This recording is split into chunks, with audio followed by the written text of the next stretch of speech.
হাতে মেহেদি দিলে নামাজ হবে কিনা। হাতে যদি মেহেদি দেন মা বোনরা, তাহলে সেক্ষেত্রে নামাজের কোনো অসুবিধা হবে না, বরং মেয়েদের জন্য হাতে মেহেদি দেওয়া সুন্নাহ, ভালো।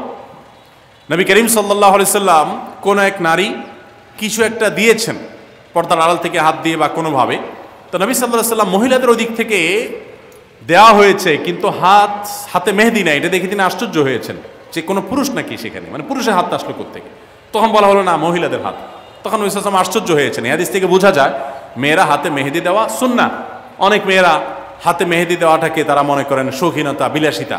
তাদের এই সাজগোজকে ইসলাম পছন্দ করে, প্রশংসা করে, করবে, বিশেষ করে বিবাহিত নারীরা তো বটেই। বিধায় মেহেদি ব্যবহার করলে অজু হবে, কোনো অসুবিধা নাই, নামাজও হবে।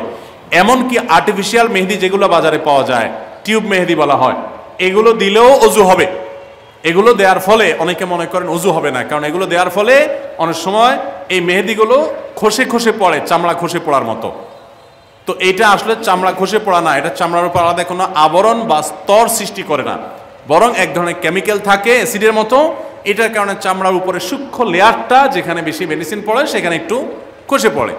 এর কারণে আলাদা লেয়ার যেহেতু হয় না, অতএব এগুলো দিলে অজু হবে, নামাজও হবে। মেহেদি ব্যবহার করতে পারেন, কোনো অসুবিধা নেই।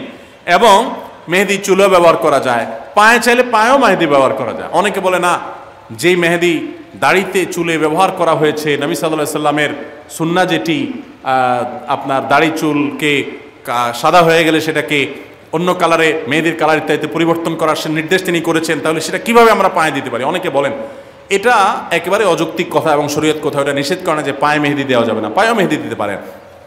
এবং যারা মনে করেন যে দাড়িতে চুলে ব্যবহার করে যে জিনিস, সেই জিনিস পায়ে দেওয়া যায় না, তো তেলও তো দাড়িতে চুলে মানুষ ব্যবহার করে, তো তেল পায়ে দেন কিভাবে?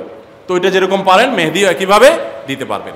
আবার পুরুষরা অনেকে মেহেদি পরেন, ইসলাম শরীয়তের দৃষ্টিকোণ থেকে এটা অনুচিত কাজ, অনুত্তম কাজ, এটা ভালো কাজ না।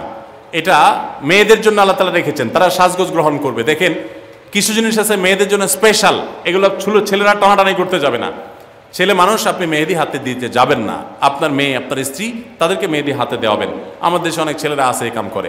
এখন কিয়ামত যত নিকটবর্তী হচ্ছে, ছেলেদেরটা মেয়েরা, মেয়েদেরটা ছেলেরা ধারণ করা শুরু করেছে। ছেলেদের জন্য, মেয়েদের জন্য নির্দেশ করা হয়েছে তারা ওড়না পরবে।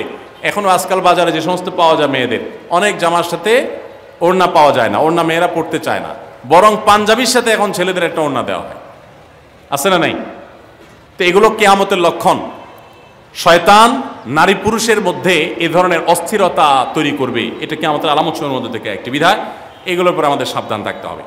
মগ বা বালতির ভেতরে হাত ঢুকিয়ে দিয়ে অজু করা যাবে কিনা?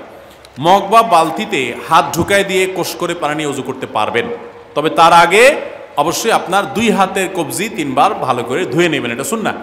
নবী করিম সাল্লাল্লাহু আলাইহি সাল্লামের নির্দেশনা এটা। ইসলাম সবচেয়ে বেশি আমাদেরকে সভ্যতা শিখিয়েছে, ভদ্রতা শিখিয়েছে, আমাদেরকে স্বাস্থ্যের প্রতি সচেতন হতে শিখিয়েছে। এই জন্য আমরা যখন কুলি করব, তো আমার হাতে জীবাণু থাকতে পারে, ময়লা থাকতে পারে, ইসলাম শিখিয়েছে আগে কবজি পর্যন্ত 2 হাত ভালো করে ধুয়ে নাও, এরপর তুমি কুলি করো।